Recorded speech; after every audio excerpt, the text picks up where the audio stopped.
présenté, c'est Axel Tony, chanteur de Zouk R&B.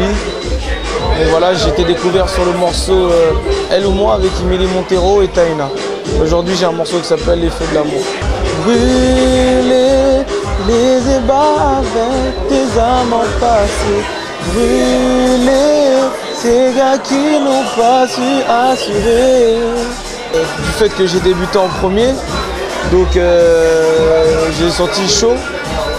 J'étais vraiment chaud comme j'ai débuté et je me suis dit ça va être dur ce soir, mais au final quand je suis arrivé, ça a crié quand même, donc le public était chaud et réceptif. Et j'ai des bons retours, mais là depuis 2-3 semaines j'ai fait la version piano-voix avec un clip et j'ai vraiment encore plus de retours par rapport à la version piano-voix que j'ai faite.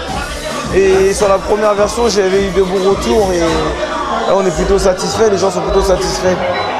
Pour moi, les deux publics s'équivaut parce qu'il y a une communauté à Paris afro-caribéenne qui est très forte. Il n'y a qu'à voir Admiralty, il a rempli un zénith.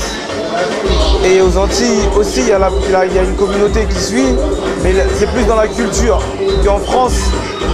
La communauté afro-caribéenne, elle aura le choix entre de la musique africaine, du R&B, mais ils suivent quand même tout ce qui est zouk. Ne l'oublions pas.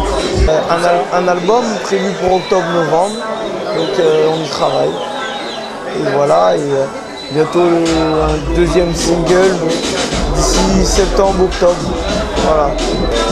Parce que je pense que quand on vend un album, il faut avoir des singles. Parce que si tu vends un album avec un seul single, les gens ne vont pas forcément l'acheter. Alors que si tu as 3, 4, 5, voire gros titres dans l'album, les gens ils seront plus tentés d'aller l'acheter.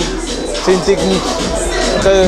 Très fier et très content parce que moi-même, je suis du Lamentin, en Martinique, donc vraiment très fier et très content voilà, de l'accueil.